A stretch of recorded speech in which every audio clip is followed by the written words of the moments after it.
నమస్తే. శ్రీమాత్రే నమః. శ్రీ గురుభ్యో నమః. 2025 ఫిబ్రవరి మేషాది ద్వాదశ రాశుల వారికి ఫలితాలు ఎలా ఉండబోతున్నాయి, వారి యొక్క గ్రహస్థితులు ఎలా ఉంటున్నాయి, ఆ గ్రహస్థితుల వల్ల ఎలాంటి పరిణామాలు ఉన్నాయి, ఎలాంటి ఫలితాలు ఉన్నాయి అనే అంశాలను ఇప్పుడు మనం పరిశీలిద్దాము. అయితే ముందుగా సూర్యగ్రహ స్థితి ఫిబ్రవరి 2025లో ఎలా ఉండబోతోంది అంటే, సూర్యుడు మకర రాశి నుంచి కుంభరాశికి ఫిబ్రవరి 13వ తారీఖున మారుతున్నాడు. చంద్రుడు ప్రతి 2.5 రోజులకి ఒక్కసారి తన యొక్క రాశిని మార్చుకుంటాడు. కాబట్టి అన్ని రాశుల వారికి చంద్రుడి యొక్క ప్రభావం తప్పనిసరిగా ఉంటుంది. తర్వాత శుక్రుడు మీనరాశిలోకి వెడుతున్నాడు. బుధుడు మకర రాశిలో ఉంటున్నాడు. మంగళుడు కుంభరాశిలోకి వెడుతున్నాడు. గురుడు మేషరాశిలో ఉంటున్నాడు. శనీశ్వరుడు కుంభరాశిలోకి తన ప్రవేశాన్ని మొదలుపెట్టాడు. రాహు మేషరాశిలో స్థిరంగా ఉన్నాడు. కేతు తులారాశిలోకి మారాడు. ఇవి మనకి ఈ గ్రహాల యొక్క ఈ రాశుల ప్రభావము ఎలా ఉండబోతోంది, ఈ గ్రహాలు ఏ ఏ రాశుల్లో ఉంటున్నాయి, తద్వారా మేషాది ద్వాదశ రాశుల వారికి ఒక్కొక్కరికి ఫలితాలు ఎలా ఉండబోతున్నాయి అనే అంశాన్ని ఇప్పుడు పరిశీలిద్దాము. దానితో పాటుగా కొత్తగా ప్రతి రంగం వారిని కూడా టచ్ చేసి ప్రతి రంగం వారికి అందరికీ ఎలా ఉండబోతోంది, పరిహారాలు ఏమిటి, సూచనలు ఏమిటి అనే అంశాన్ని విపులీకరంగా పరిశీలన చేద్దాము. కన్యారాశి. ఈ రాశి యొక్క గ్రహాల స్థితి చూసినట్టయితే బుధుడు మకర రాశిలో ఉండడం వల్ల ఆలోచన శక్తి మెరుగుపడడంతో పాటు వెరీ షార్ప్గా ఉంటుందన్నమాట. అయితే విద్యార్థులకు చూసినట్టయితే పుస్తక పఠనంలో వీరు తప్పనిసరిగా నిమగ్న అవ్వాలి. క్యాంపస్ సెలక్షన్స్ అవుతాయి, వీరు సక్సెస్ అవుతారు, సెలెక్ట్ అవుతారు. మెడిసిన్, లా, ఇంజనీరింగ్ విద్యార్థులకు, రీసెర్చ్ అండ్ డెవలప్మెంట్ విద్యార్థులకు విదేశాలు వెళ్ళే అవకాశంతో పాటుగా క్యాంపస్ సెలక్షన్స్ వీళ్ళకి ఇష్టమైతే క్యాంపస్ సెలక్షన్స్లో తీసుకోవచ్చు, లేదా విదేశాలు వెళ్ళాలి అని అనుకున్న వాళ్ళకి కూడా ఈ అవకాశము ఈ మాసంలో దొరుకుతుంది. మీరు ఆ దిశగా ప్రయత్నాలు చేసుకోండి. కొంతమంది విద్యార్థులకు ఫెయిల్ అయ్యే అవకాశం కనపడుతోంది. ఎందువల్ల అంటే వారు గతంలో శ్రద్ధ పట్టకపోవడం వల్ల, జ్ఞాపక శక్తి లోపం వల్ల ఫెయిల్ అయిన అవకాశాలు గోచరిస్తున్నాయి. మీరు నిరాశపడకండి. గణపతికి కానీ లేదు అంటే సరస్వతి అమ్మవారి ఆరాధన చేసినట్టయితే కనుక మరొకసారి మీరు ఆ ఎగ్జామ్ అటెంప్ట్ చేస్తే పాస్ అయ్యే అవకాశం కనపడుతోంది. తదుపరి ఉద్యోగస్తులకు కొత్త కొత్త ఆఫర్స్ వస్తాయి. కొత్త కంపెనీలు మారే అవకాశము, స్థాన చలనాలు, బదిలీలు, ప్రమోషన్స్, అధిక ప్యాకేజీతో పాటు అధికమైన రాబడి వచ్చే అంశాలు, 4 రకాలుగా ఆదాయ మార్గాలు, అన్ని రకాలుగా చాలా చక్కగా ఉంది. ఆదాయ మార్గాలు ఏర్పడతాయి. కుటుంబ వాతావరణం చూసినట్టయితే చాలా చక్కగా అన్యోన్యంగా ఉంది. ఈ రాశిలో ఉండే అన్ని ఉద్యోగస్తులకు, అంటే అన్ని రంగాల్లో ఉండే ఉద్యోగస్తులకు కీలకమైన నిర్ణయాలు వినడము, తీసుకోవటము, శుభ సమాచారాలు అందుకోవడము జరుగుతుంది. అది మీరు దేనికి ఉపయోగించుకుంటారు, అది ఎలా ట్రాన్స్ఫర్ అంటే ఎలాగా దాన్ని సమన్వయపరుచుకుంటారు అనే అంశము మీ యొక్క యోచన మీద, ఆలోచన శక్తి మీద ఆధారపడి ఉంటుంది. అయితే కుటుంబపరంగా కీలకమైన నిర్ణయాలు కానీ, ఇంపార్టెంట్ డెసిషన్స్ కానీ తీసుకోవాలి అంటే ఈ మాసం చాలా చక్కని మాసము. ఆ దిశగా ప్రయత్నం చేయండి. ప్రయాణాలు చేస్తారు. తీర్థయాత్ర సందర్శన కనబడుతోంది. కానీ ప్రయాణాల్లో అధిక వ్యయ ప్రయాసలకు ఓర్చడంతో పాటు ఒకంత ధన నష్టం గోచరిస్తోంది. జాగ్రత్తగా చూసుకోండి. స్థిరచరాస్తులు కొనుక్కుంటారు. భూమి, గృహ, ఇళ్ల నిర్మాణాలు చేపట్టే అవకాశము, కొనుక్కునే అవకాశము గోచరిస్తోంది. గతంలో పెండింగ్ పడిపోయిన ఏవైనా కార్యక్రమాలు ఉంటే అవి ఈ మాసంలో పూర్తి చేసుకుంటారు. తర్వాత గృహ నిర్మాణం కానీ, ఫ్యాక్టరీ నిర్మాణం కానీ, ఏవైనా నిర్మాణాలు ఆగిపోయి ఉంటే అవి ఈ మాసంలో పూర్తయ్యే అవకాశం కనపడుతోంది. తదుపరి వ్యాపారస్తులకు చూసినట్టయితే ప్రస్తుత ప్రాజెక్టులు అంటే ప్రస్తుత వ్యాపారాలు లాభదాయకంగా ఉంటాయి. కానీ మీరు ఏదైనా కొత్తగా స్టార్ట్ చేయాలి అని అనుకున్నా, లేదా దీన్ని విస్తరించాలనుకున్నా, లేదా వేరే వేరే స్థానాల్లో బ్రాంచెస్ పెట్టాలని అనుకున్నా మీరు ప్రథమార్థంలో వదిలేయండి. అంటే ఈ ఫిబ్రవరి మాసం మొదటి 15 రోజులు వదిలేసి మిగతా 15 రోజుల్లో మీరు ఏదైనా నిర్ణయం తీసుకున్నట్టయితే కనుక లాభాలు వచ్చే అవకాశం కనబడుతోంది. కొన్ని వ్యాపార సంస్థలు మూసివేసే పరిస్థితి గోచరిస్తోంది.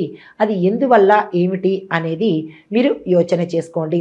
తర్వాత పెట్టుబడులు పెట్టాలి అని అనుకున్నా, లేదా కొత్తగా ఏదైనా భాగస్వామి వ్యాపారం తీసుకోవాలి అని అనుకున్నా, ఆ భాగస్వామిని జాగ్రత్తగా మీకు తెలిసిన వాళ్ళైనా లేదా ఎంక్వైరీ చేసుకున్నా ఆ భాగస్వామితో మీకు లాభం కలుగుతుందా లేదా అనే విచారణ చేసుకొని అప్పుడు మీరు భాగస్వామి ఒప్పందంలోకి వెళ్ళండి. అయితే పెట్టుబడులు పెట్టాలి అని అనుకున్నప్పుడు కూడా ఎలా అంటే అలా కాకుండా మీరు పెట్టే సంస్థ మంచిదా కాదా అనే విచారణ చేసుకొని అప్పుడు పెట్టుబడులకి వెళ్ళండి. అయితే వ్యాపార విస్తరణకు కానీ పేరు చేంజ్ చేసుకోవాలన్న దానికి కానీ ఈ మాసం చాలా చక్కగా ఉంది. ఆ దిశగా ప్రయత్నం చేసుకోండి. ఐటీ రంగంలో చూసినట్టయితే ఆవిష్కరణలు విజయాన్ని సాధిస్తారు. మీ ప్రాజెక్టులు సఫలాన్ని ఇస్తాయి. అంటే మీ ప్రాజెక్టులు పేరు ప్రఖ్యాతలు తెచ్చిపెడతాయి. ఐటీ రంగంలోనూ సాఫ్ట్వేర్లోనూ ఉండే ఉద్యోగస్తులకు ఇది చాలా అనువైన సమయము. మీరు ఏ ప్రయత్నాలు చేసుకోవాలన్నా చక్కని సమయం కాబట్టి మీరు కంపెనీలు మారాలన్నా కొత్త ఉద్యోగాల్లోకి వెళ్ళాలన్నా ఇది చాలా చక్కని సమయము. నిరుద్యోగులకు కూడా చాలా చక్కని అవకాశాలు వస్తాయి. అయితే ఐటీ రంగంలో ఉన్నవారు కొత్త టెక్నాలజీని నేర్చుకోవడం ద్వారా కానీ మీరు ఉన్న ప్రదేశంలో అంటే మీరు ఆల్రెడీ ఉద్యోగంలో ఉన్న ప్రదేశంలో మీరు ఆ ఇంప్లిమెంటేషన్ కనుక చేసినట్టయితే ఇంకా ఎక్కువగా ఆఫర్స్ వచ్చే అవకాశము, మీ ప్యాకేజీ పెరిగే అవకాశము ఈ ఐటీ రంగ ఉద్యోగస్తులకు గోచరిస్తోంది. అయితే కళారంగంలో ఉన్న వాళ్ళకి చూసినట్టయితే ఈ రంగంలో ఉన్న ప్రతి ఒక్కరికి ఈ మాసం అంతా చాలా చక్కని అనుకూలమైన మాసము. మీరు ఏ ప్రయత్నాలు చేయాలన్నా లేదంటే ఏదైనా మీరు ఏ థాట్స్ ఇంప్లిమెంట్ చేయాలన్నా కానీ ఇది చక్కని అవకాశము. అయితే నిర్మాతలకు డైరెక్టర్లకు కూడా ఇది చక్కని అవకాశాన్ని కలిగిస్తుంది. నిర్మాతలు ఆచితూచి మీరు ఏదైనా సబ్జెక్ట్ తీసుకునేటప్పుడు దీని మీద ఎంత పెట్టుబడి పెట్టాలి, ఎంత పెడితే నాకు ఎంత వస్తుంది అనే అంచనా తీసుకుని అప్పుడు మీరు ప్రొడ్యూసింగ్ చేసినట్టయితే లాభాలు వచ్చే అవకాశం కనబడుతోంది. అయితే డైరెక్టర్లకు మీరు ప్రతి ఒక్క ప్రాజెక్టు యాక్సెప్ట్ చేయకుండా కథను బట్టి కానీ లేదా మీ అనుభవాన్ని బట్టి కానీ తీసుకున్నట్టయితే మంచి పేరు తెచ్చుకునే అవకాశం కనబడుతోంది. వ్యవసాయదారులకు పంటల కోసము ప్రభుత్వ సహాయం మీరు అర్థించినట్టయితే సమయానికి వచ్చే అవకాశం ఉంది. పాత రుణాలు అలా కంటిన్యూ అవుతూనే కొత్త రుణాలు చేయవలసిన అవసరం ఏర్పడుతోంది. అది జాగ్రత్తగా చూసుకుని అవసరమా కాదా అనే యోచన చేసుకోండి.